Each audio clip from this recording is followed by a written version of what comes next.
Hey, everybody. Also, I gotta... Why would you do this to me? You saw me warming up. You saw it.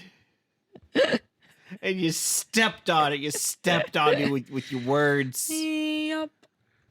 I just wanted full of your beeswax.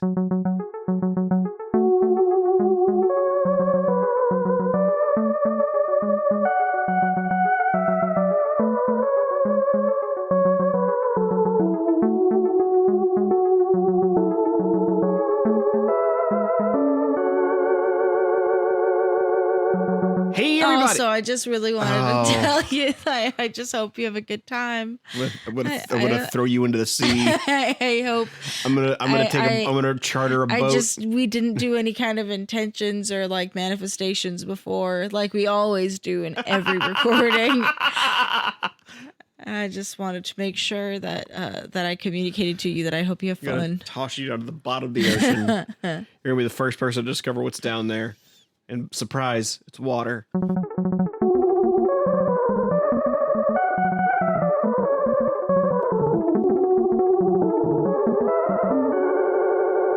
Hey, I love you. That makes one of us.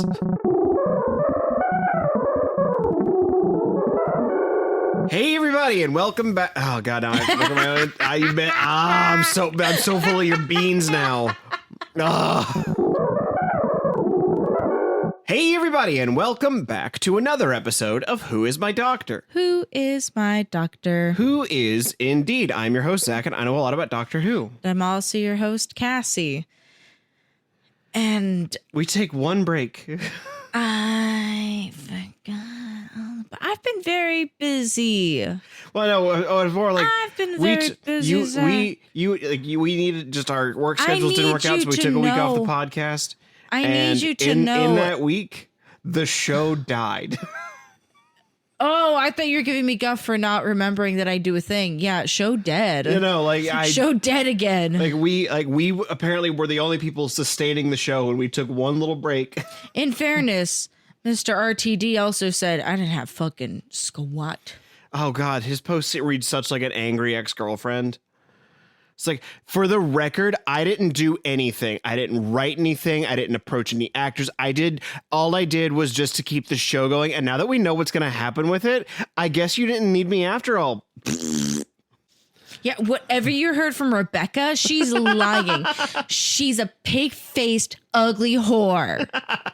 This girl is a fugly skank. Do not trust her. It's just a picture of RTD.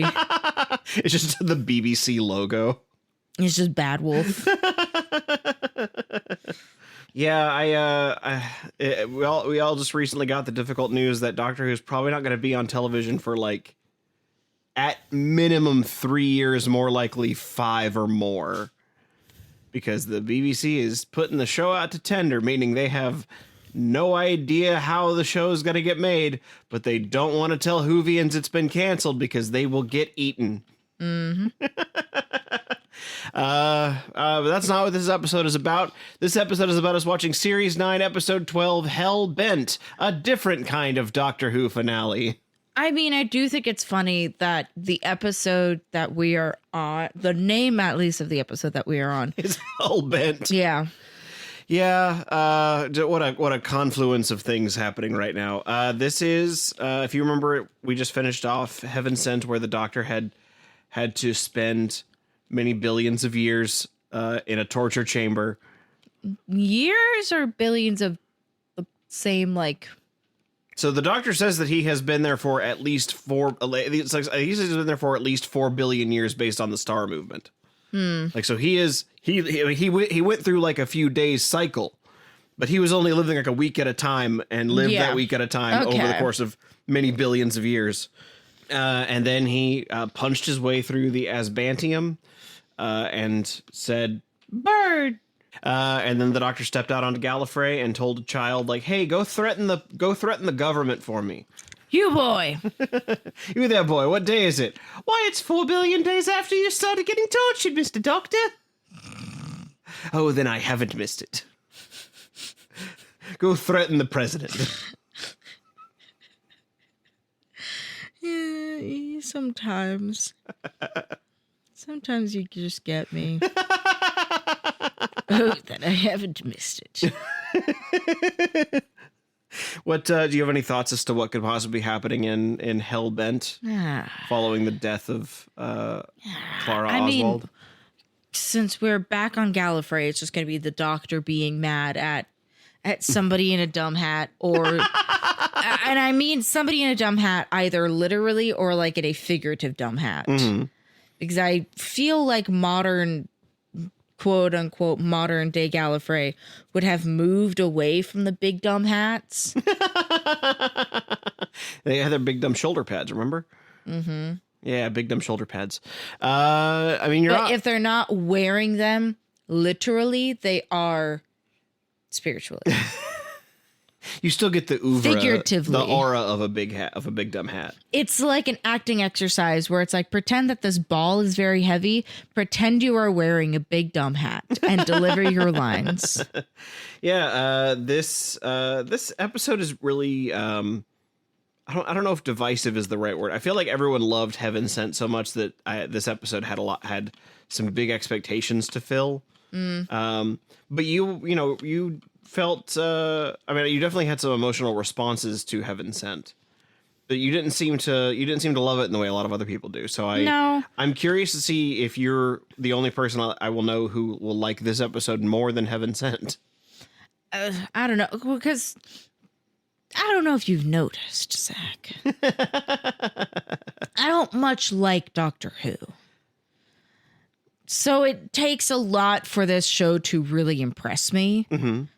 And that's not me being facetious.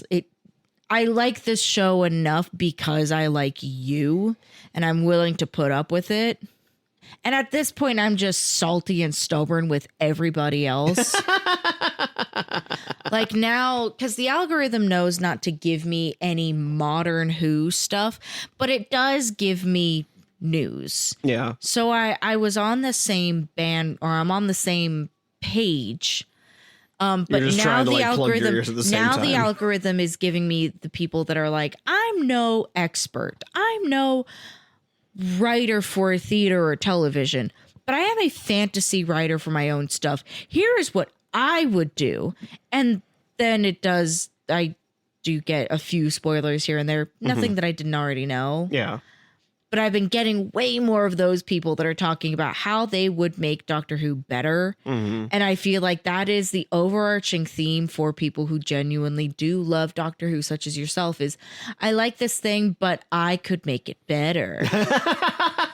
Here's the thing, I don't know that I could make it better. Yeah, but you also are like, I have a couple scripts that I've been writing on. I have some idea, and I do think that's one of the joys of Doctor Who is that there is a bountiful field of play in Doctor Who that does spark a lot of ideas from a lot of different people. So I do think that's a large part of why the show is successful, even when it gets kind of dumb. That's neither here nor there. But I do think that. I do think that you being introduced to people talking about here's how I would fix Doctor Who. It's also just a sign of like the state the show is in, where you haven't gotten to this part yet, but the state the show is in from a production standpoint, because the production, or irrespective of how you feel about the most recent episodes, the production has been a mess, and it desperately needs to be less messy. We will talk about that when we get to it. To be in the hands of, I think at this point, in the hands of the fans, or in the hands of an indie company that can really pour into it the attention and the love that it deserves. Yeah, I can understand that for sure. It's in the same way, and we won't necessarily talk a lot about it, but something that we saw happen this weekend is they released the final episode of The Amazing Digital Circus in theaters, and it was one of the highest grossing things in the box office that weekend. Yeah. So a lot of attention now is being turned towards indie production companies, specifically in that case, animation. But I do think that there is something to be said of if an indie production company did get its hands on Doctor Who. Yeah. And gave it 10 episodes. Or even if you just had like 13 episodes. If you just had a really in like a showrunner that had like really strong ideas, because I do think you could tell at the end here Moffat is not running out of ideas, but he does not have the strong ideas he had at the beginning of his run with Matt Smith. Oh yeah. Like it doesn't feel like he's running on fumes, but it does feel like I don't have the I used all my very good ideas. Yeah, all the ideas I've been sitting on for years. And these ones are the ones that I like, but I don't love. Yeah. I like these ideas, and I think that they are worth turning into something, but I do not love these ideas. Yeah. So circling back to... Or maybe he did love these ideas, but he just hadn't had the chance to like cook them for a decade like he had for everything else. Yeah. Which, circling back then to this episode, I am curious to see, just because behind the scenes, I've been very excited for when we return to Gallifrey. Mm-hmm. Because not for nothing, I appreciate the Doctor more when I recognize the world from which he comes. Mm-hmm. And seeing Gallifrey and thinking to myself, God, these are fucking stiffs. These people suck. And then looking to the Doctor and be like, that guy's cool. That guy wears like normal shoulders. He wears like a suit jacket. You don't wear big shoulder pads. Yeah. He's never worn a big dumb hat. So I am excited to see what Gallifrey is like now. Yeah, all right. Well, we'll find out together. But first we got to get to the Cassie Profassi today.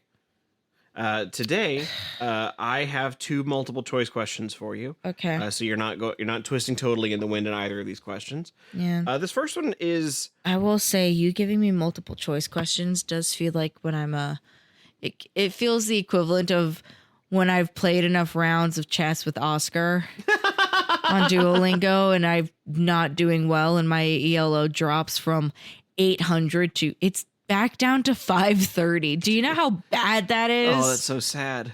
Yeah.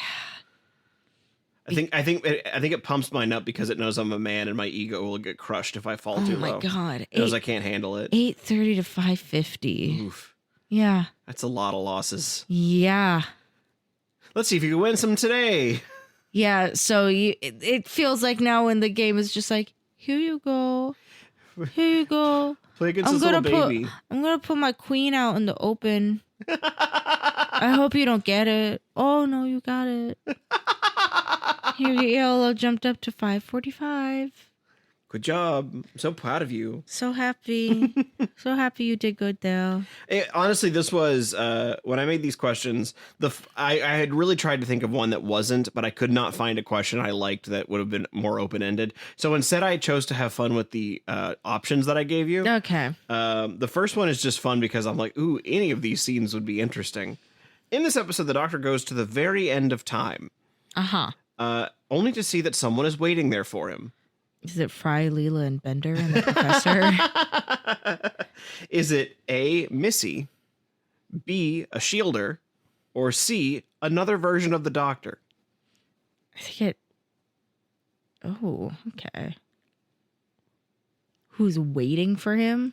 Was there's a person there at the end of time? I would imagine it would be a Shielder. It does feel like this would be her season for doing that, yeah. Just because we've already seen her... We've established her existence and her role in the Doctor's life. Uh-huh. So it would make more sense for her to, it would make sense for them to either wrap up her story or give her story somewhere to go. Yeah. By having her just be, I know she's not floating in space, just like on a disc. Wee. But, I found a rock to float on. Yeah. I'm going to say a Shielder. All right, so Cassie thinks that at the end of time, there is one, me is there. No, I said a Shielder. Me is there. Yeah, I said a Shielder. Also, in this episode, we see another TARDIS get stuck in an ordinary form, much like how the Doctor's TARDIS is stuck as a police box. What form do you think it takes?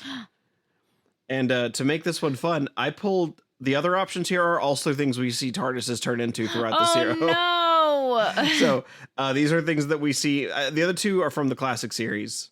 God, there were so many I could pick from. I had to really like figure out ones that I thought would be fun for you to imagine. But dang, nabbit. This is another TARDIS that gets stuck in an ordinary form. Does it take the form of a grandfather clock, a pipe organ, fun, or a 50s diner? I'm going to say 50s diner because that feels very Moffat-y. Okay. I love grandfather clock, though. Yeah, we do, in fact, at some point in the series, see a TARDIS turn into a grandfather clock, a pipe organ, and a 50s diner. So we're going to see one of those tonight. I think I've talked to you a little bit about... in HR Puff and stuff, they're the clock people.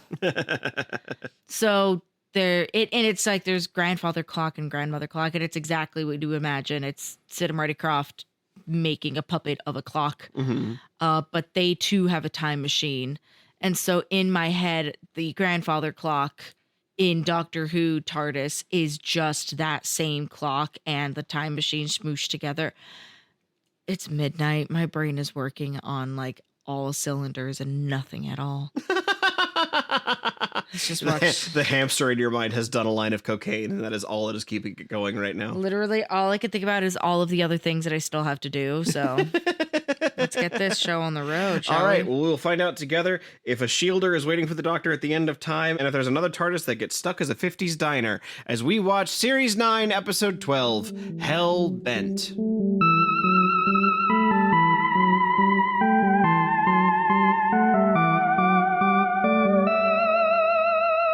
This episode of Who is My Doctor is brought to you by us. That's right. This is your semi-regular reminder that you can support us over at patreon.com/whoismydoctor. For as little as $1 a month, you can get access to episodes of this podcast a whole week early. And for $5 a month, you can get a special thanks at the end of every episode, both here and on Patreon. I say people's names a lot, so pick whatever name you like. Look, I will literally do anything to get your support. I'll set an elephant loose at the zoo. I'll kill a werewolf. I'll do a little dance. So come on over to patreon.com/whoismydoctor and support us today.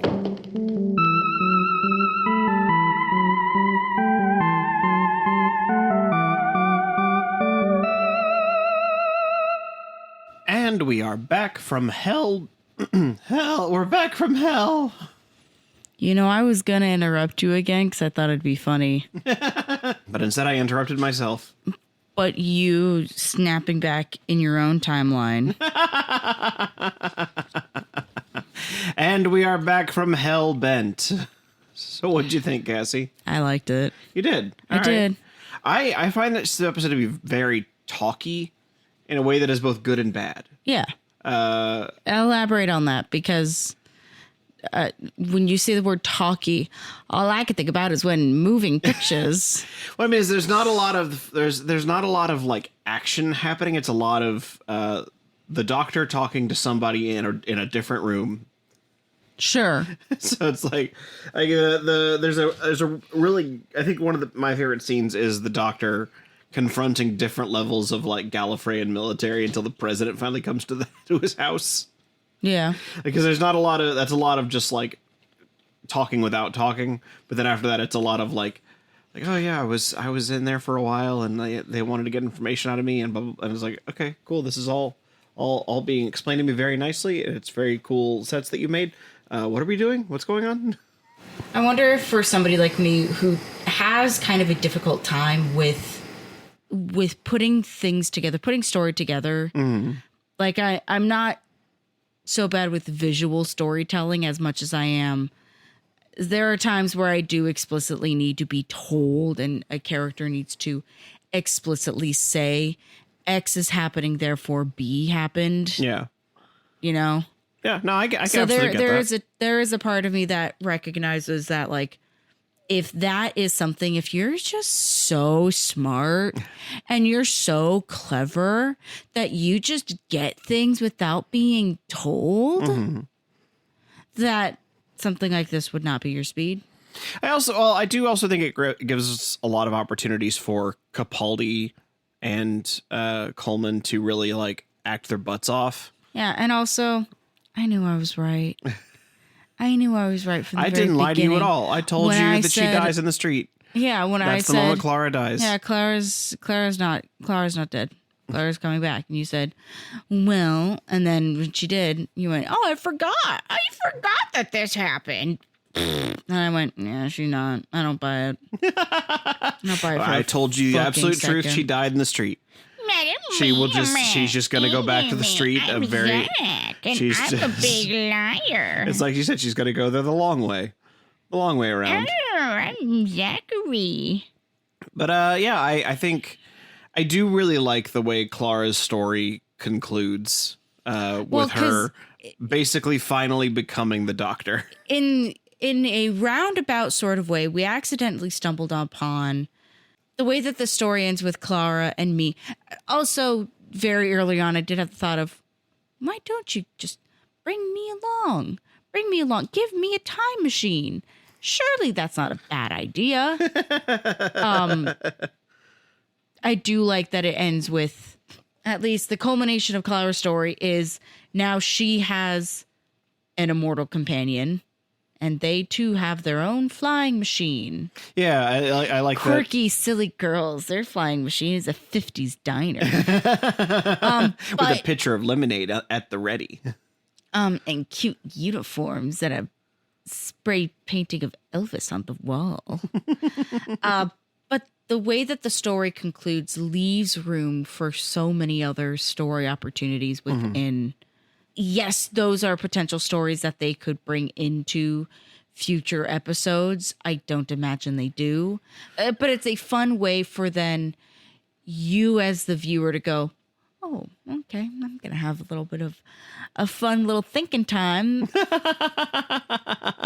Wondering what these two silly willies can get up to. I get to write my little fan fiction about how Clara gets to pilot a TARDIS now, and then and she's got her immortal best friend, and they get to go on adventures together. And they're lovers. I mean, they're just friends. Backspace. They're just friends that hold hands all the time, and by hold hands I mean butts.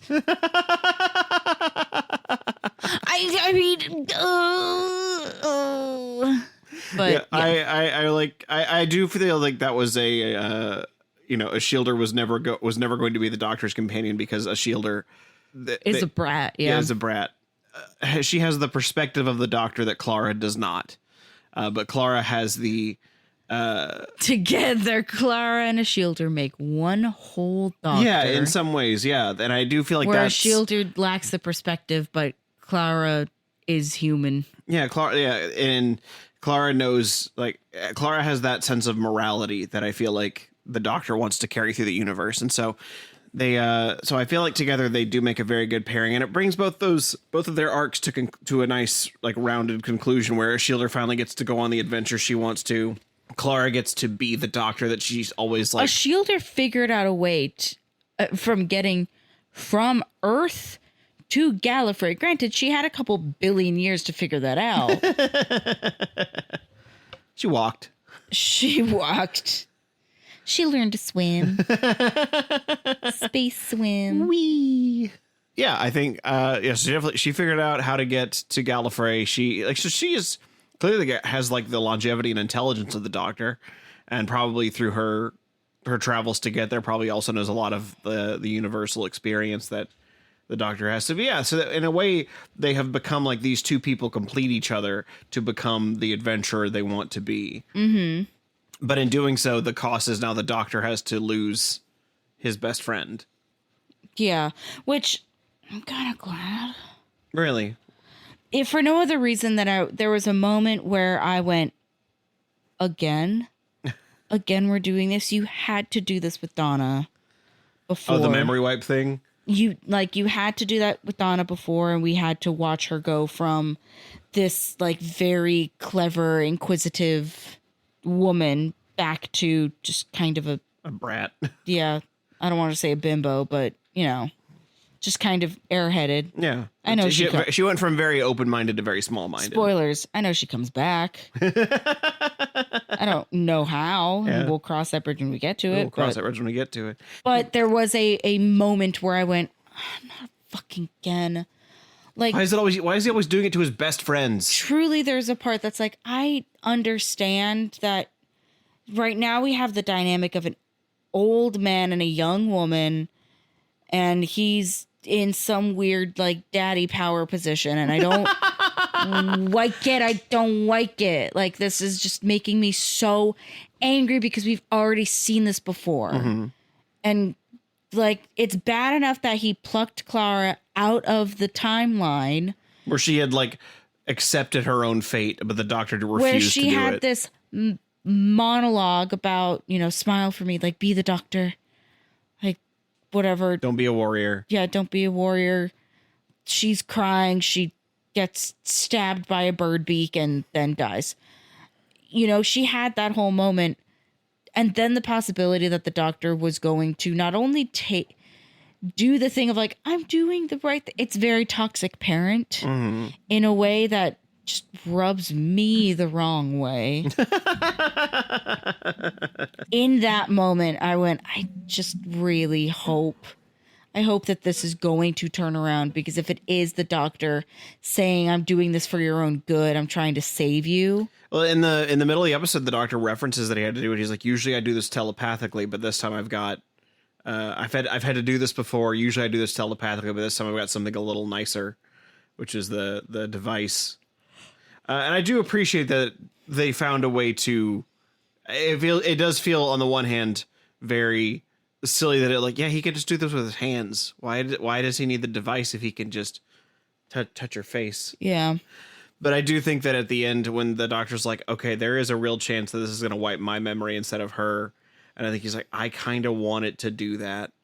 I would much rather me lose it than her. Like, I already lost her. But if I can just remember that no matter what I lose about her, if I know that I have saved her in some way, then I can live with that life.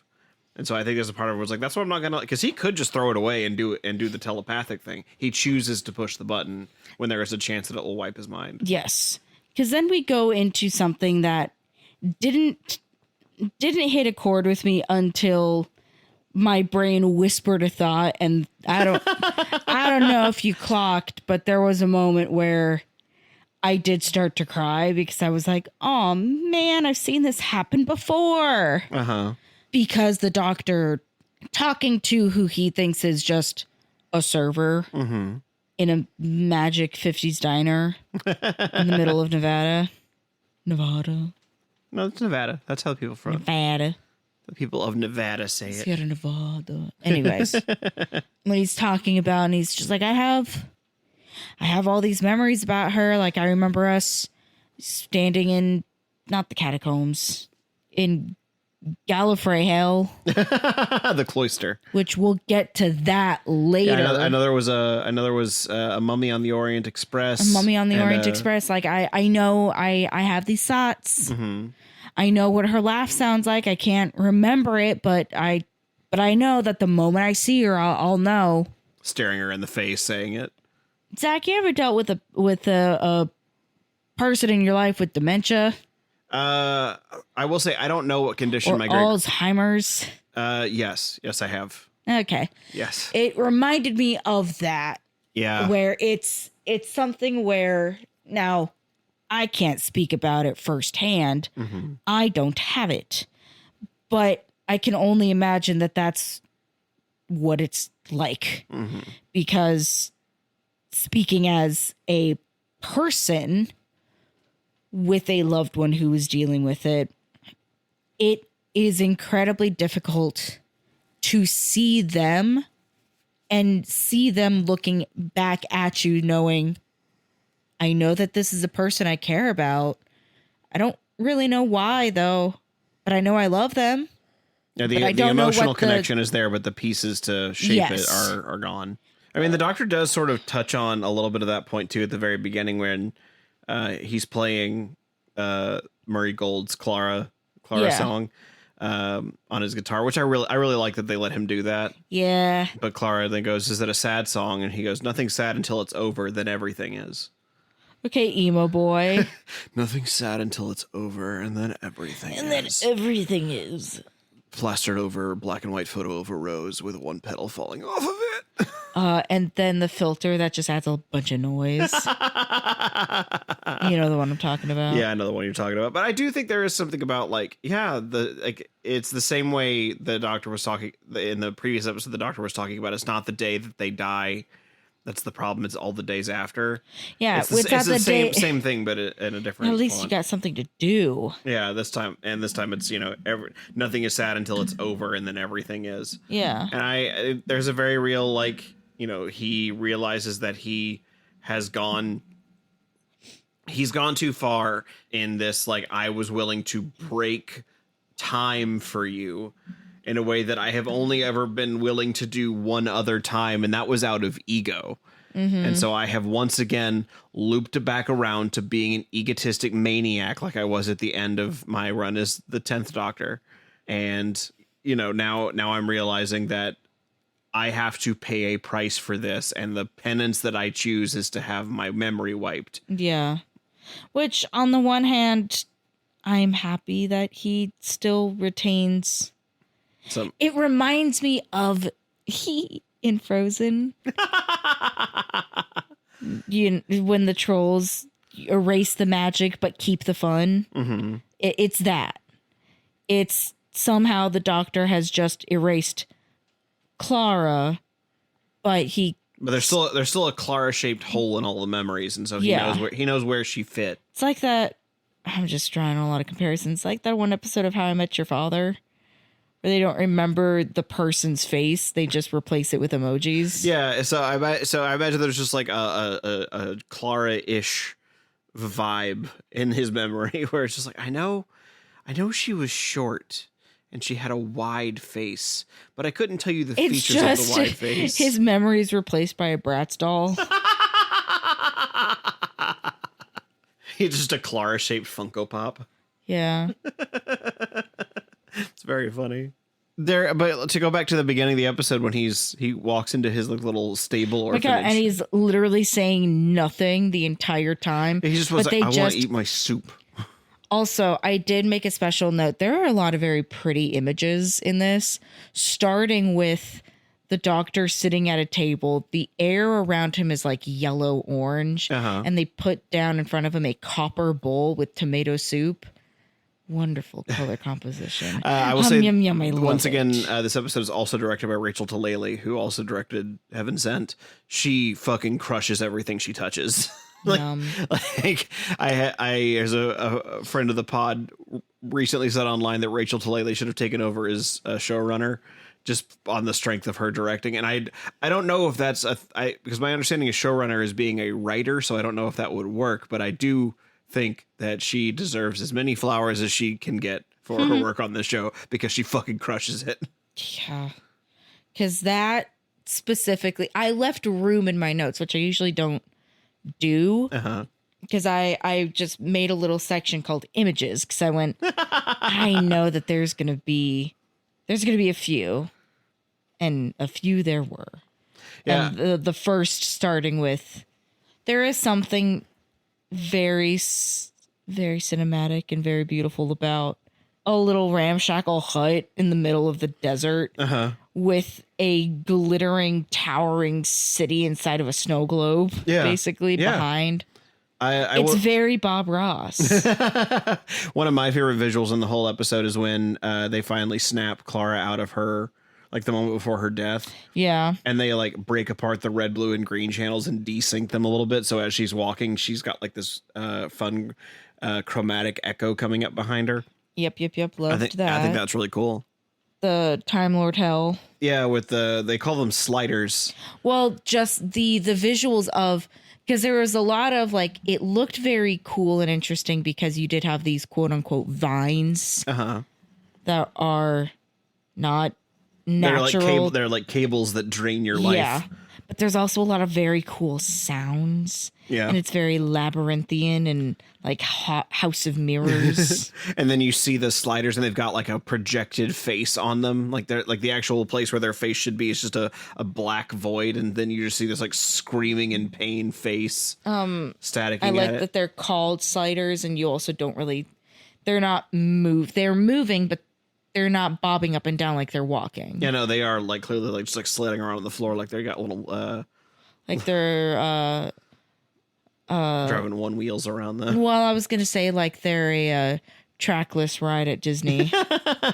So if you remove all the fog, you just see where all the magnets have been rubbing against the floor. And then you get the Dalek in the corner in his timeout going, "Exterminate me. Exterminate me." Poor guy. Ew, no, it was first the doctor throws something into a corner and I saw one of those damn statue babies and I went, no.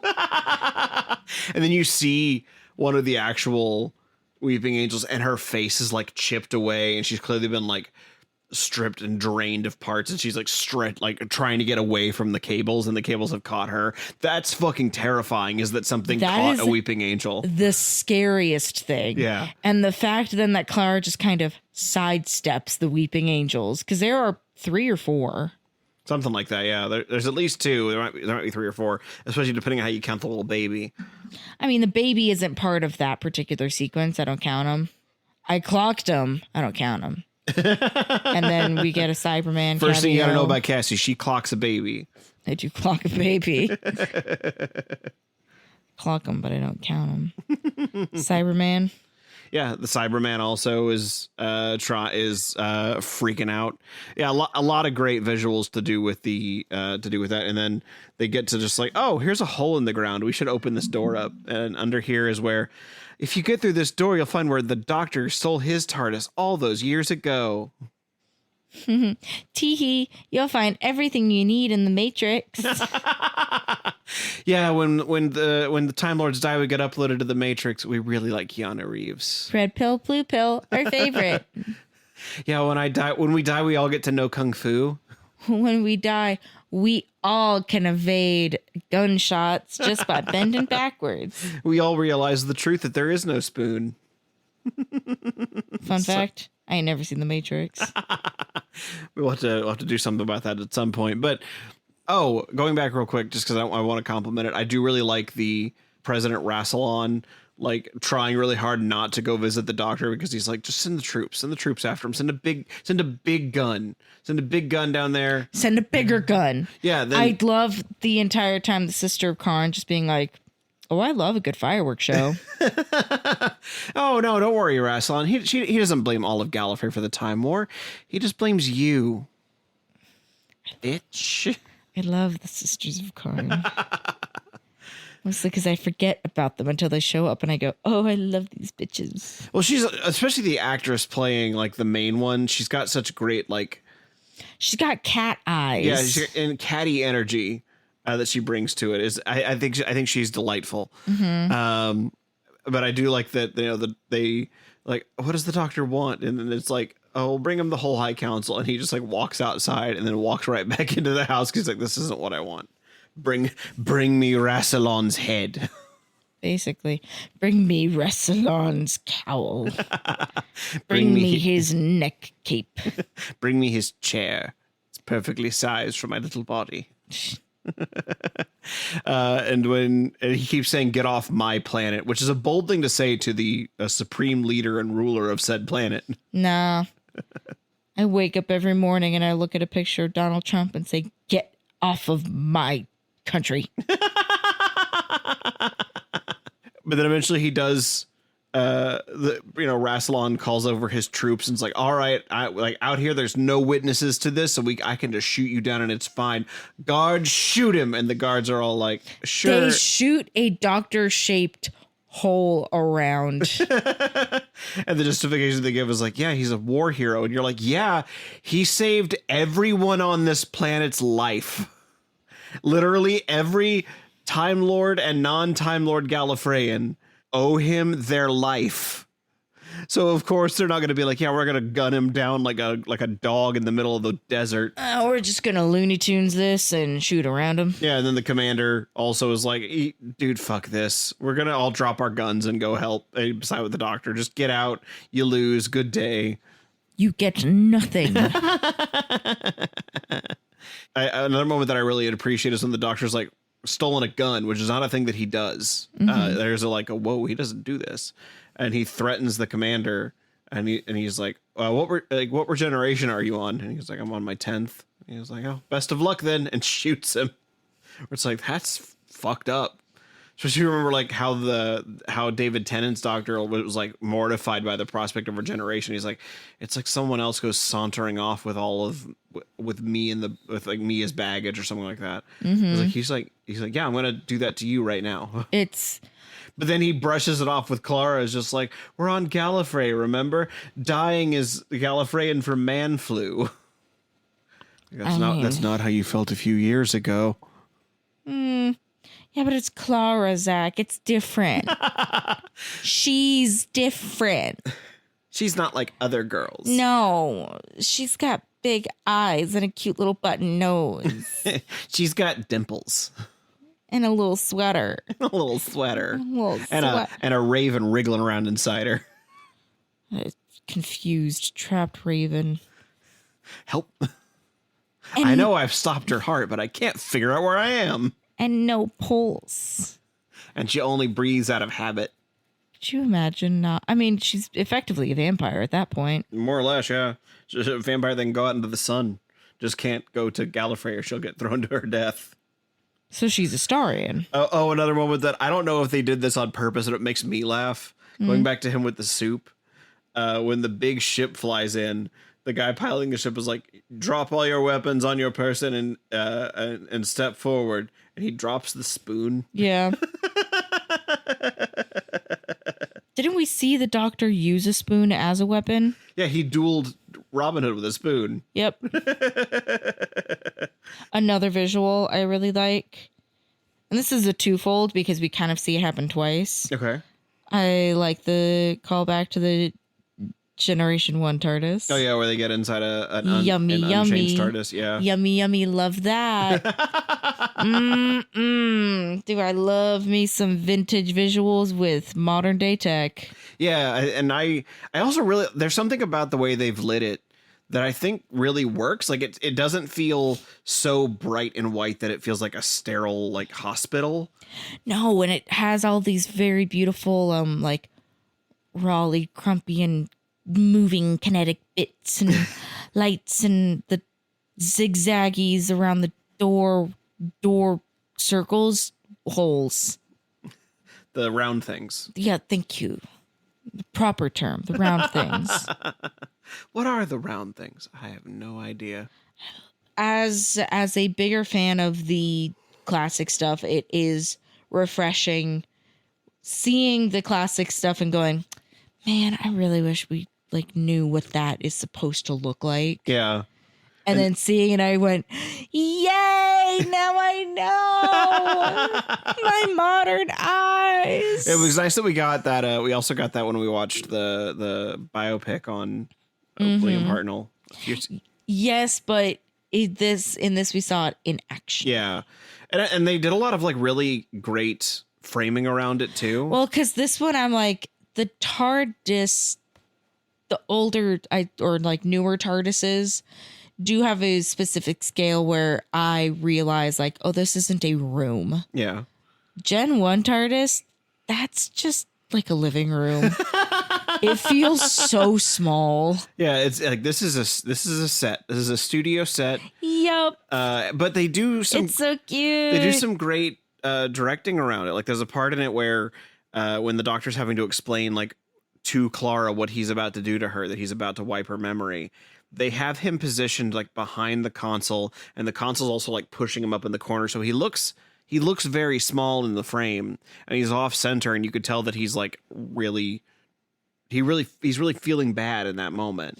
I think even his lips get small too. Yeah, so it's a great visualization of like the Doctor is feeling very small right now, and so we make him physically small in the frame. And then he caps it off by when they're both going through like the phase of denial, and they get to like run around, and he gets to like just do little runs around the console, and he's like, I know what I'm gonna do. I'm gonna build a flying submarine because no one's ever done it before, and it's annoying. It's just an Airbus. Well, that's the thing is, if it's a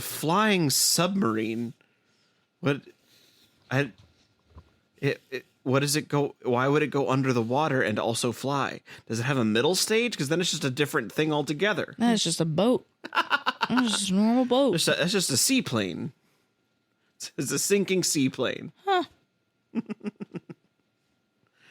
There are no vessels that are both air, land, and submarine, are there?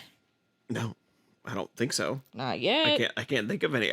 Not mainly yet. because to last underwater, you have to be able to withstand pressure, but to fly, you have to be light. So you kind of can't do both. Well, I guess I know. Damn it, science! You're ruining it again. Nope. I just know what I'm going to be working on this summer. We all fly in a Cassie submarine.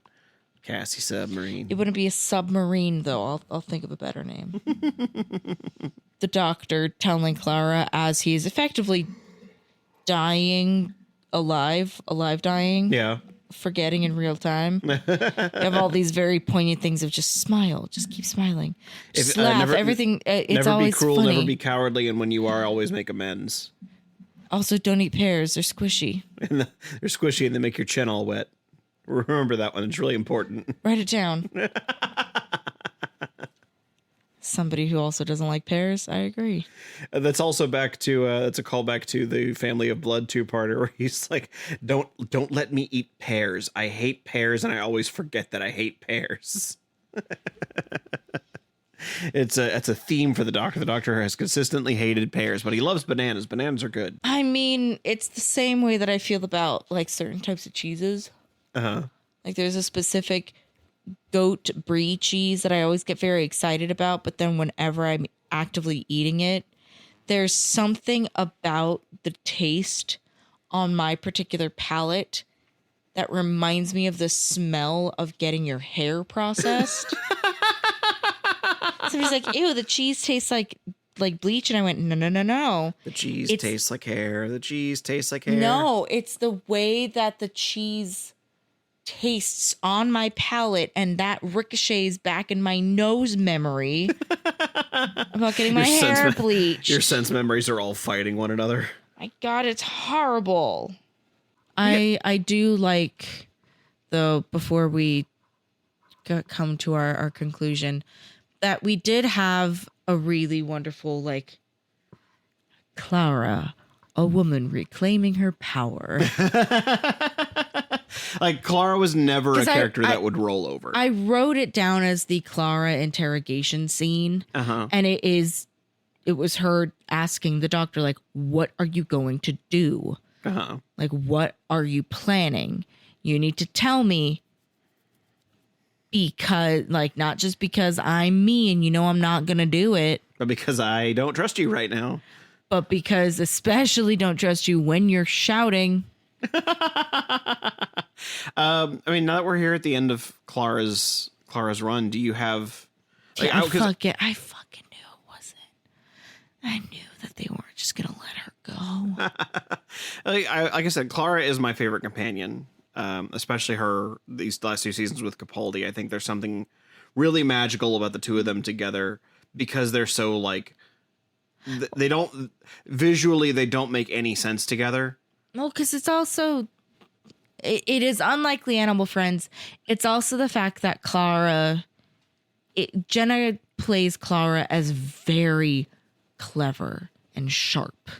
Yes, and that pairs very well with how Capaldi plays the Doctor as very clever and sharp. He's allowed them both to be very smart characters, but not in a way where it feels like they're just they're the same thing. They're not one-upping each other. They're not pissing on each other. Yeah, there's a very clear there's a friendly dynamic here where it feels like these two just are kindred spirits that when they're together they just make themselves more. I watch a lot of videos on social medias of parrots. And one of my favorite things that I've come upon are like big aviaries where there's like a green-cheeked conure that has become besties with like a macaw. It's like those two birds are not even really technically from the same regions. How are these guys best friends? Because one literally has as a head the size of the other one's snack. Yet they are preening one another. Make it make sense. Yeah. That's how I see. Because I was going to say I said it earlier right now. Unlikely animal friends. I don't think that's the case at all. I think that they are very similar. But Capaldi's the macaw, and Coleman is just a little green cheek connier. I do think, like I said, I really like their dynamic, and I think their dynamic really improves after Matt Smith leaves, because there is this sort of like teehee, I think he's a cute boy element that keeps coming up with Clara, and I don't think that works as well for Clara as when she just gets to be like smart and spunky and like throw her attitude around the room. Well, because there's something to be said of, especially in a show that is pandering towards families, you will usually have the woman character be like a little bit of a flirt. Yeah. And especially with like the leading man, there's always just like a little subtextual, like, will they, won't they? Yeah. And like we got that with Rose. Rose was that a lot. Like, it's kind of inevitable because that's what sells. Yeah. That's what people are interested in watching. Romance is highly passionate and engaging. So, yeah, it makes sense. But But in this context, because we started seeing that with Smith and Coleman, and, that simply was not going to persist, we also got to see that dismantle and then something new happen. Mm-hmm. And seeing that something new happen is so rare that it really does make their dynamic unforgettable. Yeah. And, I love Bill as the next companion the Doctor's going to get. And I love her too. So this is not to knock any other companions. I love Amy and Rory and Martha and... They're all offended, just so you know. They all texted me at the same time. Just different frowny face emojis. We're really upset that Zach said that Clara is his favorite. Yeah, they told me individually. Yeah, they all texted you from the TV. Yeah. I more just to make that clear. I love all the companions. I don't think there's been a truly bad companion in the bunch. Clara is just my favorite. But the next companion is one that Capaldi said was his favorite, because someone at a convention once asked if he would pick Clara or Bill, and his response was, well, between Clara and Bill, there was River, and she's my wife. And that's because next week we're going to be watching as of right now, the conclusion of River Song's story, called The Husbands of River Song. Yeah. And so I'm looking forward to showing you that. We're not going anywhere, I do. I can tell you that right now. Well, I'm curious to see how you're going to feel, because obviously right now we have A Christmas Carol as being the number one Doctor Who Christmas special for you. Literally just quoted A Christmas Carol earlier today. Well, I mean the Doctor Who episode of Christmas Carol. Well, it's also tough to beat because I just love A Christmas Carol. Yeah, as a story convention. But you also love yourself some River Song. I do love River Song. And this next thing is her Christmas special. So I love Alex. That's my problem. I love a strong, independent woman, Zach. So I guess we'll finally see if anything can. We'll finally see if River Song can dethrone A Christmas Carol on the next episode of Who Is My Doctor. She just picks up Ebenezer Scrooge and throws him across the room. Throws him out of an airlock. Yeah. Gives him a smooch of death. Yeah. We said if she could dethrone, she's gonna go full WWE on that some bitch. Well, we will find out on the next episode of Who Is My Doctor. People would pay so much money to see that. Now you're doing the reverse of interrupting me and just not continuing the bit. No. I don't ever do that, Zach. Who is my doctor? And I'm offended. I'm offended that you think that I would do it again because I did say comedy comes in threes. I already did it 3 times earlier. I'm not going to do it 3 times right now. What do you think I'm going to just sit here and say? Who is my doctor? Who is indeed? Oh, fuck off. Get riggedy wrecked, son.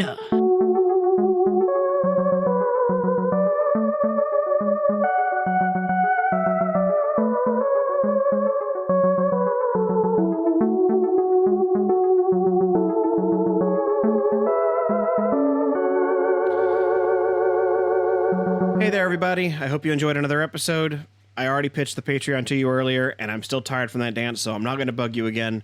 I just hope you are all prepared to keep your heads on straight, because next week, we're watching The Husbands of River Song. Special thanks, as always, to our Big Daddy Delic patrons Andrew Blewett, David Gansel, Travis Aiken, and Daniel Lindgren. And we'll see you next Tuesday, because your Tuesdays are now Who's Days.